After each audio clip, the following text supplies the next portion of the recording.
২০২৪ সালের ছাত্র জনতার অভ্যুত্থানের পর বাংলাদেশের প্রথম জাতীয় নির্বাচন বিশেষ গুরুত্ব পেয়েছে বিশ্ব গণমাধ্যমে। দীর্ঘ ১৭ বছর পর এই অংশগ্রহণমূলক নির্বাচনে নতুন রাজনৈতিক যুগের সূচনা হয়েছে বলে উঠে এসেছে তাদের প্রতিবেদনে। একই সঙ্গে তারেক রহমানের নেতৃত্বাধীন বিএনপির জয়কে গণতন্ত্রের পুনর্জন্ম হিসাবে দেখছে বিশ্ব সম্প্রদায়। তাফসির ফিজার ডেস্ক রিপোর্টে বিস্তারিত।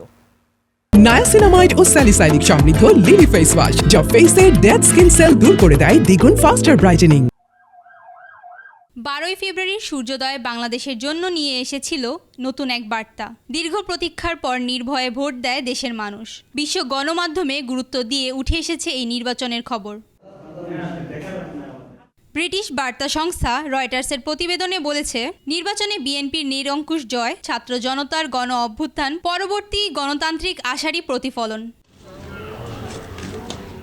কাতার ভিত্তিক আন্তর্জাতিক সংবাদ মাধ্যম আল জাজিরা তাদের প্রধান সংবাদে এটিকে ঐতিহাসিক সংসদীয় নির্বাচন হিসেবে বর্ণনা করেছে। তাদের বিশ্লেষণে উঠে এসেছে, দীর্ঘ ১৭ বছর পর ভোটাররা কোনো ভয়ভীতি ছাড়া গণতান্ত্রিক পরিবেশে তাদের ভোটাধিকার প্রয়োগ করতে পেরেছেন। তারেক রহমানের এই জয়কে গণতান্ত্রিক পূর্ণজন্ম হিসেবে দেখছে বিশ্ব সম্প্রদায়। বিবিসি জানায়, বিপুল জনসমর্থক নিয়ে একক সংখ্যাগরিষ্ঠতা অর্জন করেছে বিএনপি।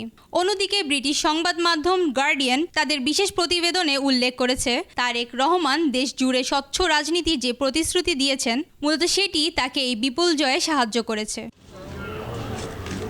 বাংলাদেশের এই সফল নির্বাচন অনুষ্ঠানের বিষয়টি তুলে ভারতের সংবাদ মাধ্যম এনডিটিভি ফলাও করে প্রকাশ করেছেন বিএনপি ও তারেক রহমানের ঐতিহাসিক বিজয়ের খবর। তাফসির ফিজা, ডেস্ক রিপোর্ট, ২১ টেলিভিশন।